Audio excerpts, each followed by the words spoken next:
Most people choose an epoxy table by looking at the shine. But when you look at it through a woodworker's eyes, you look deeper because the details tell you whether the table was truly built to last. Today, as someone who works with thousands of tabletops every year, I'll share what to look for so you can make the right choice. First, look at the epoxy pour.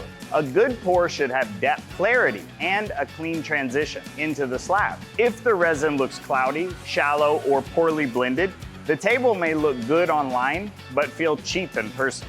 The transition matters. Epoxy and wood should feel like they belong together. A clean transition means the build was planned, not just poured for decoration. Next, look at the slab itself. The wood species, grain movement, natural knots, and color variation all matter. A quality wood slab gives the table strength, character, and the kind of natural beauty epoxy alone can't create. Then, check the edge profile.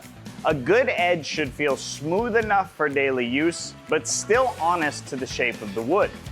If the edge feels rushed, sharp, or uneven, that tells you something about the rest of the build.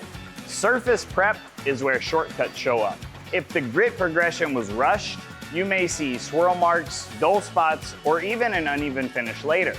This kind of surface should feel smooth, but not dead. The finish coat should protect the table, bring out the grain, and still let the wood feel like wood. A powder-coated steel base gives the table a clean, refined look while protecting the metal for daily living. It should feel like part of the design, not just something holding the top up. And that's the difference between a table that just holds weight and one that feels like a handcrafted centerpiece. Every home is different. Every table should be too. Let us help you choose the piece that fits yours.